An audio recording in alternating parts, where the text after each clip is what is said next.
8 dumb laws that still exist in Florida. If you ask anybody to name their first thoughts about Florida, there's a good chance they're probably going to name one of the following: Disney World, alligators, oranges, or Florida Man. This is understandable. Pop culture has painted Florida as a lawless land, filled with retirees and criminals who are determined to commit their crimes in the most bizarre and inefficient ways possible. Of course, this is an exaggeration. There are as many beautiful places and diverse residents in Florida as there are in any other area. And the presence of Florida Man is actually due to a unique Floridian law that allows the press to access and report on police reports in a way that they cannot in almost any other state. If that law seems strange to you, it's just the tip of the iceberg. Florida has some even stranger laws. Most of these laws are outdated and still only exist because there has never been a formal motion to overturn them. Still, though they are unlikely to be enforced, you're technically breaking the law if you violate them. Before we begin, make sure you like this video and don't forget to subscribe to our channel. Now, here are some of the dumbest laws in Florida.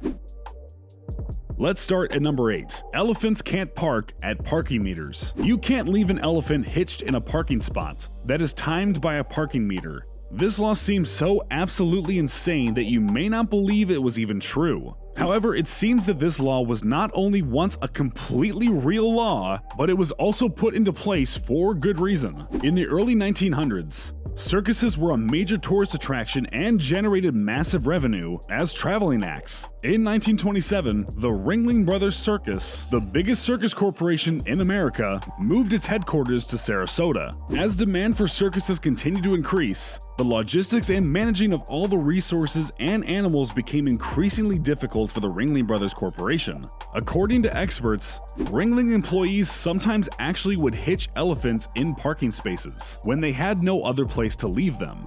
This obviously upset Sarasota locals, who were finding it difficult to find a parking spot when there were elephants lining the streets. Though this law was officially never overturned, a quick search seems to imply that the law is no longer actively in place in any part of Florida.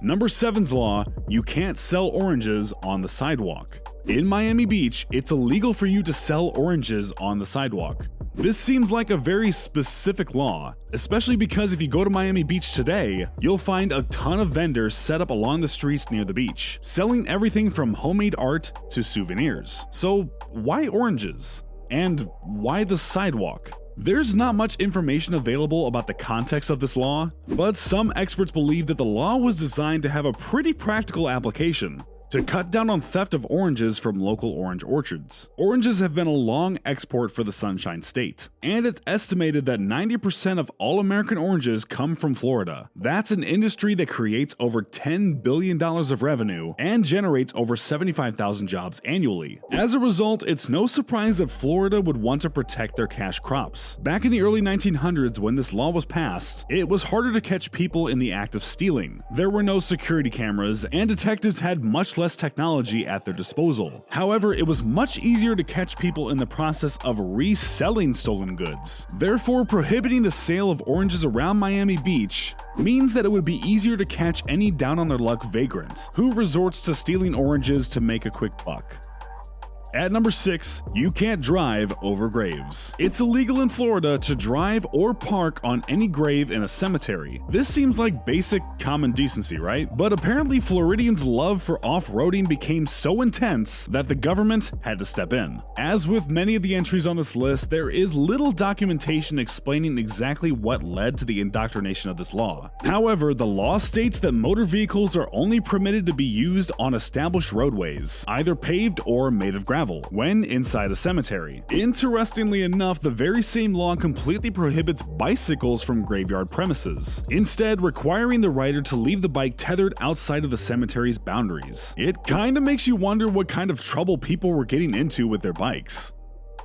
Number 5. You cannot wear liquid latex as clothing. In Satellite Beach, Florida, it's considered against the law to dip yourself in liquid latex and then go out in public. If this is extremely specific, that's because it is. Like many other entries on this list, this law is exactly only one facet of a law that encompasses a few more things. Section 38-61 of Satellite Beach's Code of Ordinance states that body paint, body dyes, tattoos, liquid latex whether wet or dried, and similar substances shall not be considered opaque covering. This implies that the town doesn't have any specific vendetta against liquid latex itself, but is rather trying to clearly define what does and does not constitute indecent exposure. In fact, there are many places in the United States where body paint and latex are considered sufficient clothing. According to a legal resource firm called HG, most states leave their statutes purposefully vague to allow law enforcement to use their own discretion. But some states, such as New York, have set precedents that will allow body paint to be used as clothing.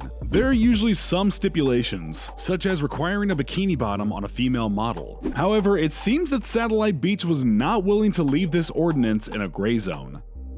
Number 4. Women can't fall asleep at salons. In the entire state of Florida, it's illegal for women to fall asleep underneath their hairdryer in a public salon. While the police won't be arresting anyone who violates this law, it's actually completely possible for the sleepy perp or the salon's owner to walk away with a hefty fine for this violation. While at first this seems like a petty, pedantic law to pass, there actually appears to be a pretty good reason behind it. The law was created in order to help reduce the risk of women dying from suffocation inside hair dryers. This regulation is actually part of a larger law focused around preventing suffocation in dangerous situations. The same law also prohibits parents from allowing children to play in refrigerators, iceboxes, washing machines, or clothes dryers. There's not much available research to help us understand exactly how big of a threat suffocating inside your favorite salon's hairdryer would be, but perhaps Florida decided it was better to be safe than sorry. Number 3. No showering in the nude. That's right, if you live in Florida, it's technically illegal to take a shower or a bath while completely naked. If this law was enforced, it would mean that basically everyone in Florida would be anxiously awaiting a court date for their crime. Talk about a drain on the legal system. But much like the salon law, this law's history can provide some context that makes it seem a little less absurd. This law is obviously no longer enforced by the Sunshine State, and there is some debate about its exact origin. The law was passed sometime in the late 1800s or early 1900s, when indoor plumbing existed but was still relatively rare. As a result, public, outdoor showers were much more common, especially in poor areas. When you consider this combined with the fact that many of America's early laws were based around the moral code of Christian religion, it became very obvious that this law was put into place in an attempt to curb incidents of public indecency. It's very likely that this law hasn't been forced at all since around the 1920s, when indoor plumbing began to be more accessible to the average citizen.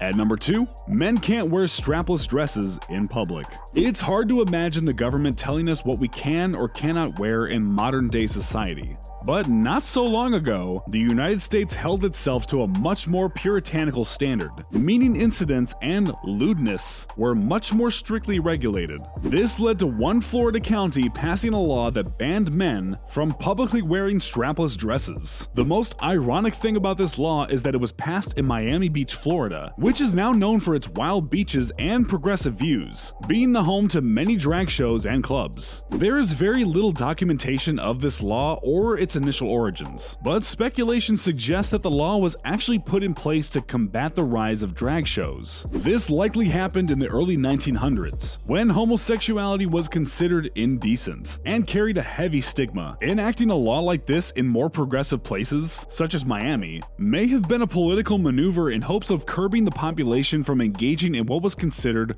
lewd behavior. While it's impossible to completely verify the cause and parameters of this law, there's one thing that is blatantly obvious. The folks down in Miami Beach are not listening to it. And at number 1, men and women can't live together. In Florida state, it's considered indecent for a man and a woman who are not married to live together. So indecent, in fact, that a law was passed in the early 1900s forbidding it. While it's very probable that you or someone you know has a set of roommates to help them combat the ever-rising cost of living, society didn't always used to be structured that way. While having roommates was never completely unheard of, experts say that the 2008 American recession may have created a scenario that made them much more common. When unemployment skyrocketed to 10%, many young adults may have resorted to roommates to cut costs, a trend that never fully went away even after the economy began to restabilize. So what does the 2008 economic collapse have to do with a law that passed in the early 1900s? Essentially, it means that if a man and a woman were living together without being married in the early 20th century, it was likely that the situation was not a platonic roommate relationship. The American government felt that it was likely that the relationship was lewd and lascivious. In essence, lawmakers did not want to encourage young adults to live together and risk the increase of premarital relationships. Clearly, times have changed, but this law has not, even though it's unlikely you'll be finding yourself with a summons for it anytime soon. So, did any of these laws surprise you? If you live in Florida, have you broken any of them? Let me know in the comments section. And before you leave, don't forget to click the like button and subscribe to our channel.